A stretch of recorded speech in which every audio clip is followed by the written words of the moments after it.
Oi, eu sou Letícia Leite. E eu sou Cristian Ariú, e está começando a edição 151 do Copiou Parente, o primeiro podcast feito para povos indígenas e povos da floresta no Brasil. A edição passada do Copiou Parente começou assim.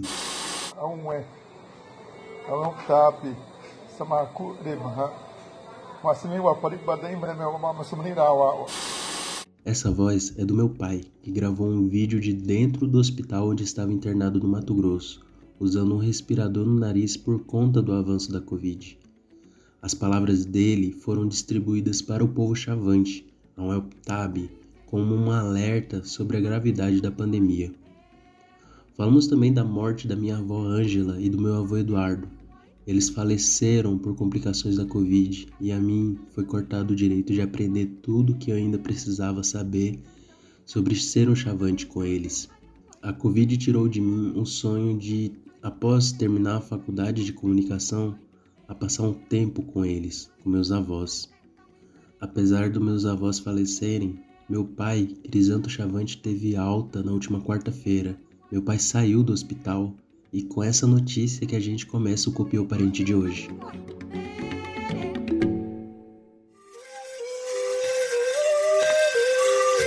Copiou Parente. Os destaques de Brasília na vida dos índios e dos povos da floresta. Informação do ISA, Instituto Socioambiental.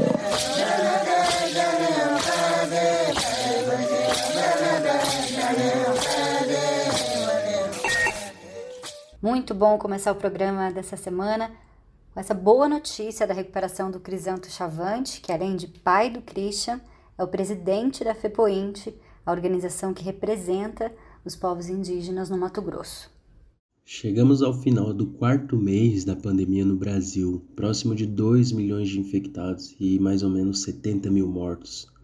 O novo coronavírus já se espalha por terras indígenas em todo o Brasil e contaminou mais de 10 mil indígenas, provocando quase 500 mortes. E a pergunta que fica é: o que fazer?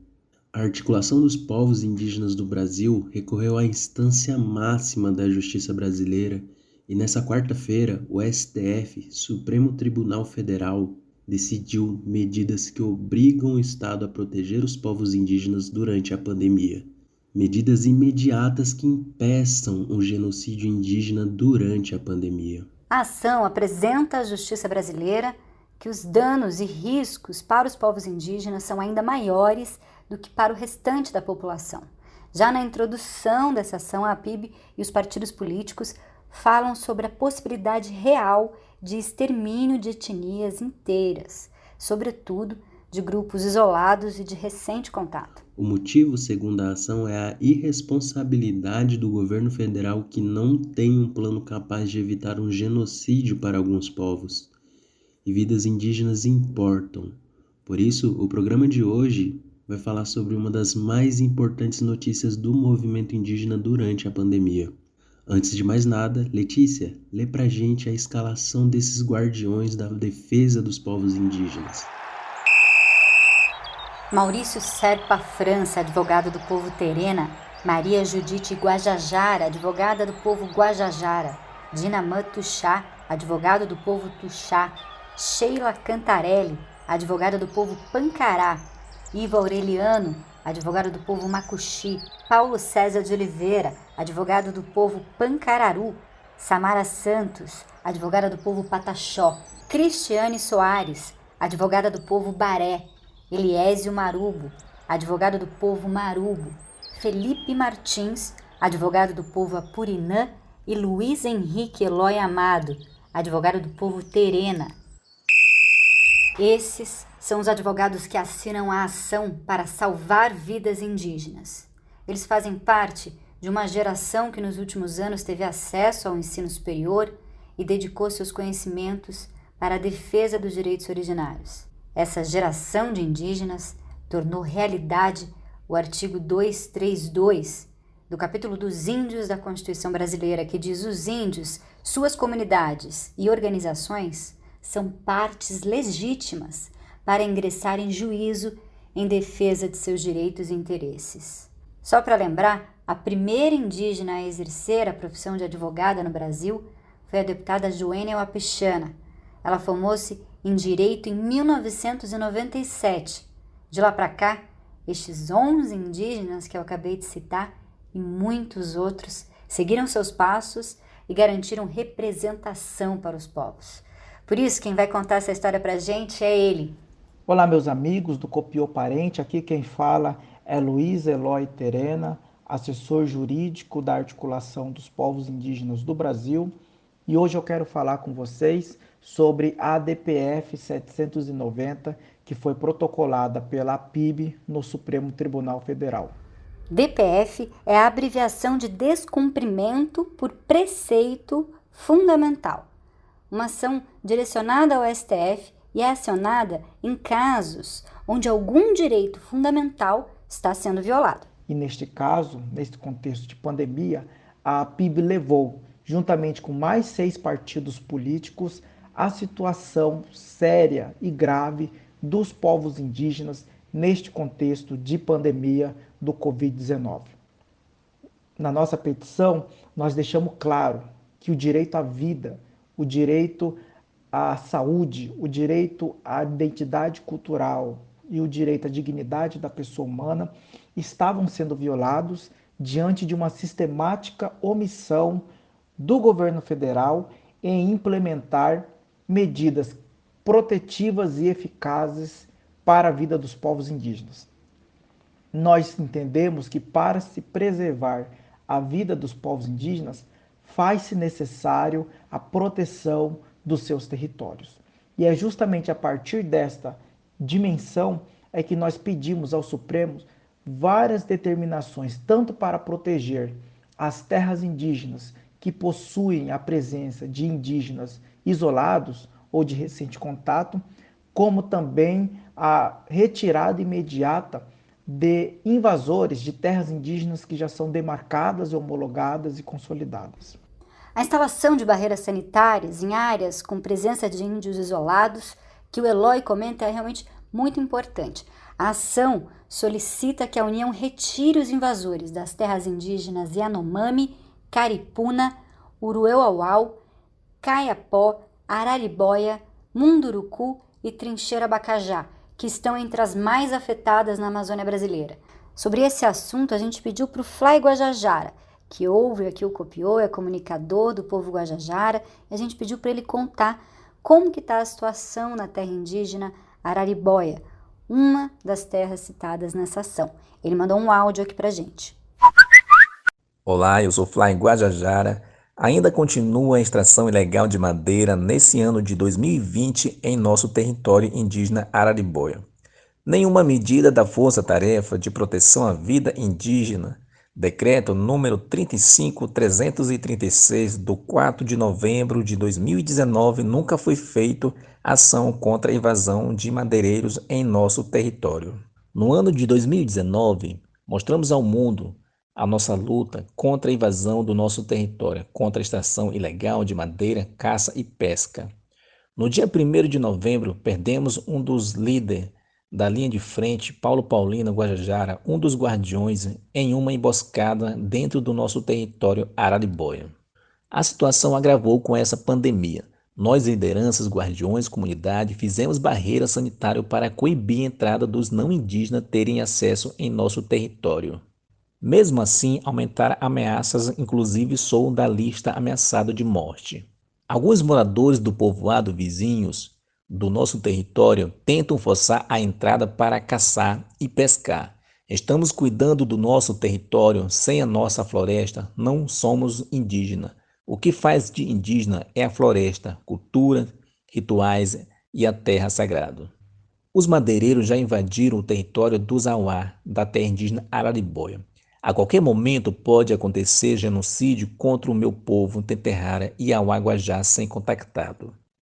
Houve mais um episódio grave recente na terra indígena Araribóia, região Barreira. Madeireiros e guardiões trocaram tiro. Depois do fato ocorrido, os madeireiros se reuniram para atacar a aldeia Barreiro, região Barreiro, a 9 quilômetros do povoado Siquel, município de Amarante do Maranhão. Copiou, parente? A gente quer lembrar também que o Dário Yanomami esteve em Brasília na semana passada para entregar na mão do vice-presidente do Brasil, General Mourão, a denúncia dos povos Yanomami, que pede a retirada imediata dos garimpos ilegais de ouro instalados no território indígena. Covid-19 chegou na terra Yanomami. Mais pior ainda do que garimpeiro estava com um problema e agora outro problema que chegou de novo e os Yanomami já morreu. Esse coronavírus já matou Yanomami e o nosso jovem já morreu nesse Covid-19. A gente ficou triste, preocupado, mas a gente está continuando lutando por causa disso. Então, e garimpo legal, eles estão levando o Covid-19 na terra Yanomami.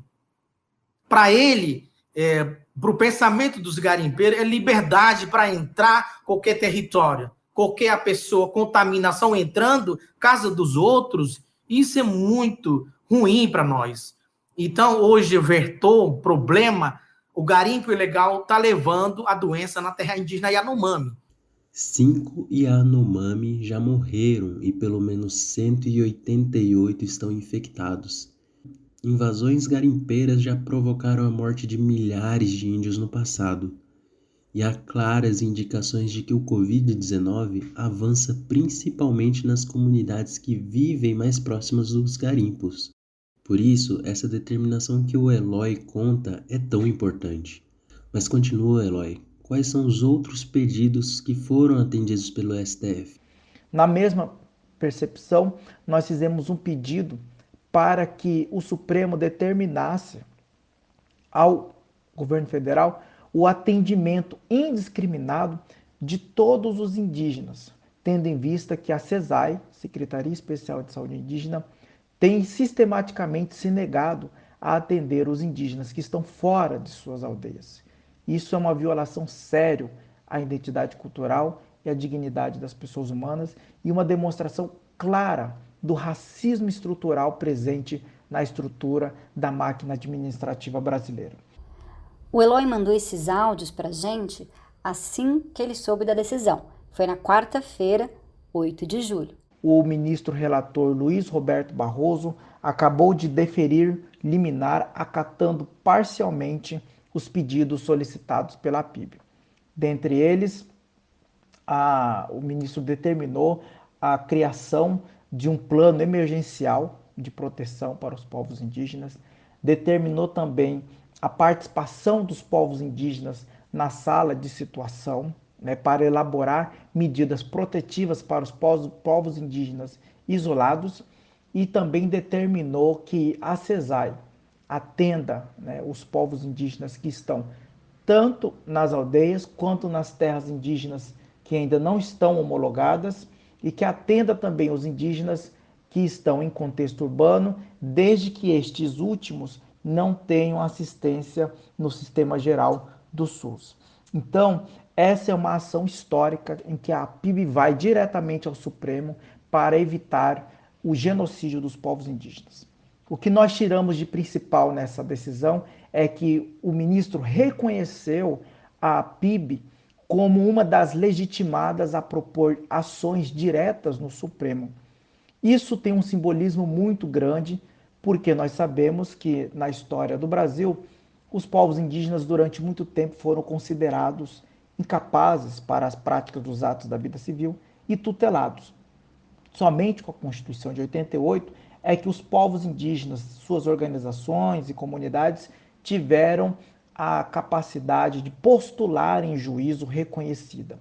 E agora, quando a Constituição de 1988 vai completar 32 anos, é a primeira vez que a PIB vai ao Supremo, tendo em vista a situação de risco eminente de genocídio dos povos indígenas. Então, nesse aspecto, essa decisão ela traz um precedente muito importante na jurisprudência brasileira e um precedente muito importante no âmbito do Supremo Tribunal Federal, reconhecendo os povos indígenas como legitimados para estarem em juízo, fazendo a defesa dos seus direitos e interesses. Então vamos juntos, parentes, acompanhando as mobilizações da articulação dos povos indígenas do Brasil, juntamente com suas organizações de base. E nós seguimos defendendo o direito de todos os povos indígenas, o direito dos territórios indígenas e o direito à vida indígena. Copiou, parente? Estamos juntos. Copiado, Eloy, a juventude indígena segue ocupando espaços, demarcando telas e assinando ações judiciais. Agora a gente sai do STF e vai para o Congresso Nacional falar de uma outra frente de batalha do movimento indígena. Quem conta mais sobre isso é o nosso produtor do Copiou, Gilmar Terena. O Congresso aprovou o projeto de lei número 1142, criado pela deputada federal Joênia Wapichana, que obrigava o governo a criar um plano emergencial para enfrentamento à Covid-19 pelos povos indígenas, comunidades quilombolas, pescadores artesanais e povos e comunidades tradicionais. O projeto surgiu em um momento de emergência. Foi proposto em março e aguardou 15 dias a assinatura presidencial. De forma absurda, Bolsonaro vetou 16 pontos do projeto aprovado. Eu pedi para o Márcio Santilli explicar um pouco mais sobre essa história para a gente. Fala, Márcio! Ao vetar 16 pontos da Lei 14.021, recentemente aprovada pelo Congresso Nacional, com o objetivo de criar um programa nacional de atenção aos povos indígenas, aos quilombolas e populações tradicionais, contra os impactos da Covid-19 sobre essas populações, o presidente Jair Bolsonaro demonstrou seu profundo desprezo por essas populações, em relação às quais o seu governo já vem se omitindo no enfrentamento desses impactos da epidemia, e também o seu pouco interesse em criar instrumentos eficazes que possam impedir ou minimizar o impacto da epidemia sobre o povo brasileiro como um todo. Cabe ao Congresso Nacional agora, que havia, com a aprovação da Lei 14.021, suprido uma omissão do governo Jair Bolsonaro, cabe ao Congresso agora derrubar urgentemente os vetos colocados pelo presidente.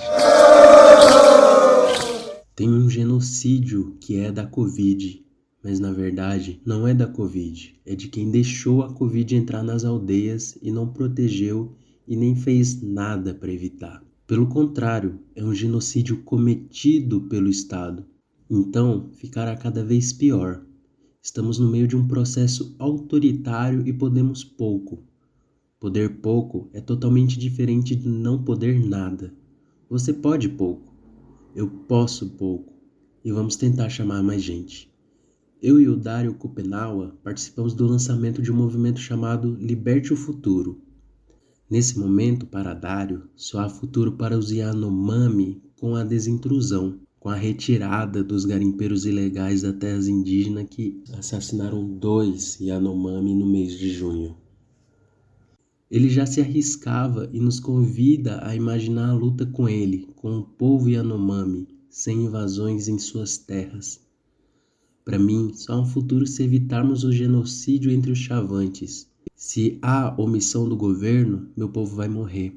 Nós todos que hoje estamos vivos nunca enfrentamos uma ameaça como o novo coronavírus. Se tantos repetem que o mundo nunca mais será o mesmo e não será, qual é, então, o mundo em que queremos? O Copiou Parente tem um desafio para você. Qual futuro você imagina para o seu território? Manda um vídeo ou um áudio para a gente. Conte aí a sua ideia para adiar o fim do mundo. A gente vai enviar os vídeos de vocês para a plataforma do nosso movimento, Liberte o Futuro, que você encontra no Instagram e Twitter também. Manda um áudio pra gente contando como é o território de vocês com o futuro livre.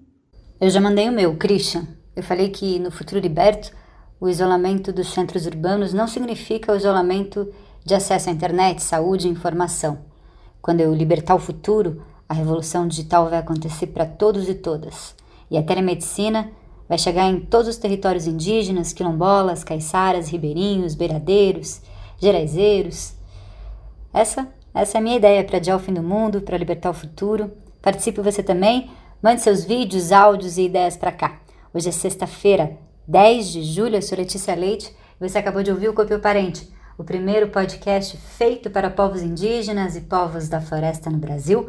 O Copiou é um podcast do ISA, tem a apresentação do Christian Ariu, produção do Gilmar Terena e as artes para as redes sociais são do Adriano Maneu. A gente volta na semana que vem. Até lá! Copiou, parente?